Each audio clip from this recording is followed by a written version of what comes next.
Korban pembacokan yang terjadi pada 6 Januari 2025 di Desa Gedong Mulia, Kecamatan Tanjung Raya, Kabupaten Mesuji, sudah berangsur membaik.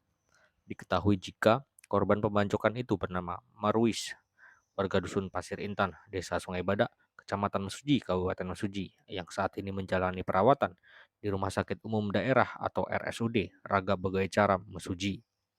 Hal tersebut dibenarkan oleh Direktur RSUD Raga Bagai Caram, Mesuji, Dr. Hotmaida Ferawati saat dikonfirmasi pada Rabu 8 Januari 2025.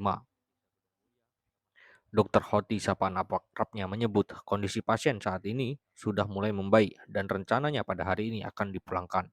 Di sisi lainnya, Dr. RSUD Raga Bagai Caram, Angga, juga menyampaikan jika pasien atas nama Marius saat ini kondisinya sudah berangsur membaik. Oleh karenanya, pasien akan segera dipulangkan ke rumahnya sebagai pasien mandiri. Namun, pihaknya tetap mengontrol untuk mengetahui perkembangan luka seperti apa. Dokter Angga menyebut pasien dirawat di rumah sakit sekitar 3 hari lamanya, mengingat pasien mulai masuk pada 6 Januari 2025 dan rencananya akan pulang pada sore nanti.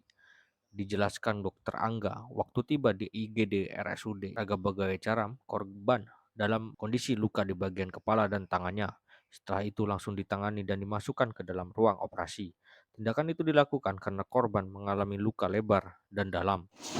Izin Pak, mau nanya kondisi korban pembacokan sampai hari ini seperti apa ya? Baik, jadi kondisi pasien korban ya datang di hari Senin, kemudian dengan beberapa luka yang dialami pasien, ada di area tangan dan area kepala, sudah kita tangani masuk ruang operasi. Kemudian ada beberapa karena memang sifatnya lukanya luka lebar dan luka dalam ya, jadi memang harus kita ambil tindakan operasi. Sudah dilakukan operasi di hari Senin langsung oleh dokter bedah kami. Dilakukan perbaikan-perbaikan baik itu otot ataupun kulit yang terlepas ya karena trauma itu, kemudian dilakukan perawatan. Insya Allah hari ini kondisinya berangsur-angsur membaik. Hari ini kita coba untuk bisa pasien mandiri ya, kita edukasi mandiri di rumah pulang, artinya nanti kemudian kita rencanakan kontrol kembali untuk kita lihat perkembangan dari lukanya seperti apa. Jadi berapa hari sih dirawat? Pasien hari Senin masuk, ini hari Rabu ya, jadi mungkin sekitar 3 hari Pak dirawat di rumah sakit. Oke, siap.